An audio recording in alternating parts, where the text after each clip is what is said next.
बहनों, मित्रों, सहयोगियों को छठ पर्व की हार्दिक शुभकामनाएं। कहा जाता है कि विधि के विडंबना को कोई टाल नहीं सकता है, भगवान रहे या आदमी रहे। जब भगवान के पिता नहीं टाल पाए तो हम और आप किस खेत की मूली हैं। ऐसा ही कुछ घटना घटित है अयोध्या नरेश राजा दशरथ जी के साथ। राजा दशरथ जी शिकार करने गए थे। उन लोगों का यह नियम था कि बिना शिकार किए हुए वे वापस नहीं लौट सकते हैं घर। जाते जाते दशरथ जी बहुत दूर चले गए, बहुत थक गए बेचारे। बहुत जोर से उनको प्यास लगी, भूख और प्यास से तड़पने लगे। उनको घर लौट रहे थे तो उनको एक सरोवर दिखाई दिया। वह सरोवर जो था सो श्रृंगी ऋषि के शाप से और उनके अंश से बहुत बर्बाद हो चुका था, श्रापित था। बहुत प्यासे थे, दशरथ जी को यह जानकारी नहीं थी।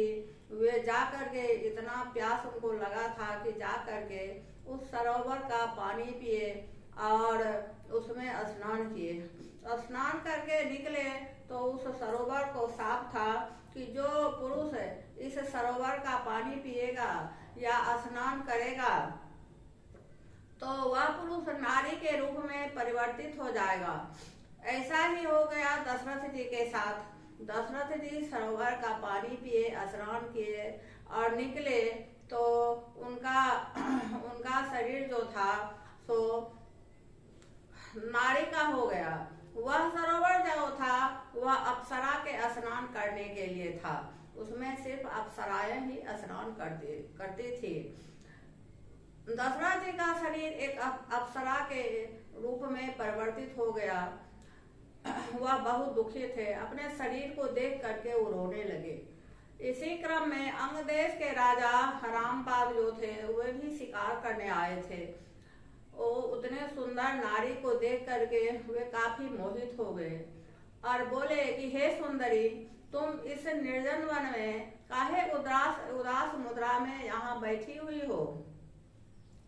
दशरथ जी बोले कि मैं कहाँ से आया हूँ और क्या मुझे हो गया है यह कुछ भी मुझे पता नहीं है, लेकिन उनको सब बात याद था।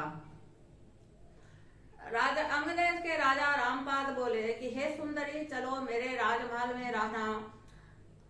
तो दशरथ जी सोचे कि अगर मैं इनके साथ नहीं जाता हूँ तो कोई पुरुष आएगा और जबरदस्ती मुझे खींच करके ले जाएगा।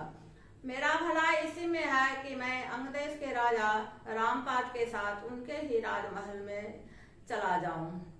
दशरथ जी वैसा ही किए, उनके साथ चले गए और उनसे अपना शादी रचा लिए। अंगदेश के राजा रामपाद जो थे उनसे वे शादी रचा लिए और उनको एक लड़की हुई, उनका नाम शांता पड़ा। एक साल बीत गए। यहाँ अयोध्या नरेश की तीनों रानियां उनको खोजने लगी और काफी दुखित रहने लगी। तब ये तीनों रानियां वशिष्ठ मुनि के पास पहुंची।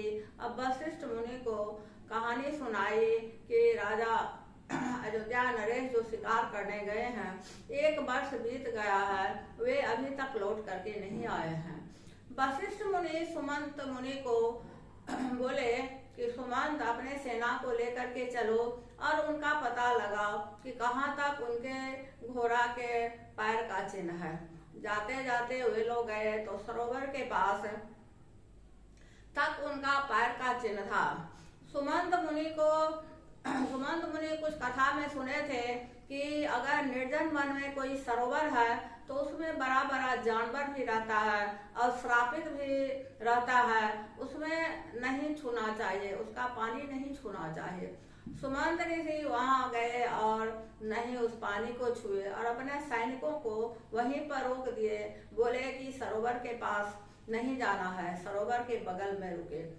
तभी इसी क्रम में सुमंत ऋषि का ध्यान एक आश्रम पर पड़ा जो कि श्रृंगी ऋषि का आश्रम था। गए सुमंत ऋषि श्रृंगी ऋषि के पास पहुंचे और उनको प्रणाम किए और उनसे कहे कि हे मुनिवर, अयोध्या नरेश राजा दशरथ शिकार करने आए थे। 1 साल हो गया, वे लौट करके नहीं गए हैं। आप अपने तपोबल से देखिए कि वे कहाँ हैं। श्रृंगी ऋषि अपने तपोबल से देखे तो बोले कि इसी इर्द गिर्द में है। तब सुमंत ऋषि बोलते हैं कि हे मुनिवर, आप यह बतलाइए कि वे हैं कहाँ। फिर अपने तपोबल से श्रृंगी ऋषि देखे तो वे बोले कि अंग देश के राजा रामपद है जो है, उनके यहाँ रानी के रूप में वो है और उनको एक बेटी भी है।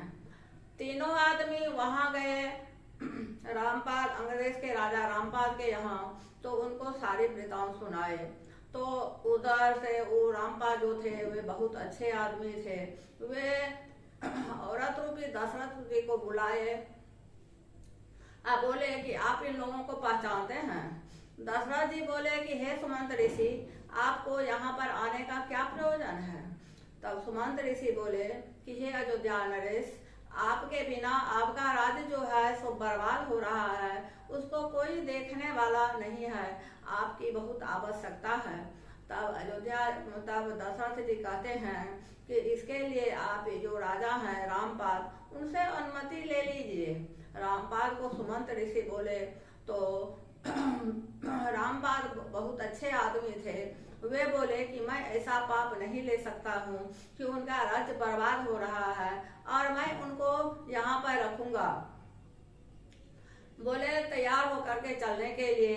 और राजा जो थे रामपाद, वो बोले कि बच्ची जो है शांता, उसको भी अपने साथ ले जाइए, कारण कि आपको कोई संतान नहीं है। तीनों रानियों से आपको कोई संतान नहीं हुई है। आप एक बेटे के रूप में उसका पालन पोषण कीजिएगा। वहां से चले तब फिर श्रृंगी ऋषि को बोले कि हे मुनिवर, आप इनके पुरुषत्व को लौटा दीजिए। तब अपने तपोबल से श्रृंगी ऋषि जल लेकर, कुश लेकर उन पर छींट करके उनको अपना पुरुषत्व वापस कर दिए। और सब आदमी अयोध्या नरेश राजा अपने देश में आए और पहले की भांति अपना राज्य चलाने लगे, अपना कारोबार चलाने लगे। अगर मेरा वीडियो आपको अच्छा लगे तो मेरे चैनल को सब्सक्राइब कीजिए। धन्यवाद।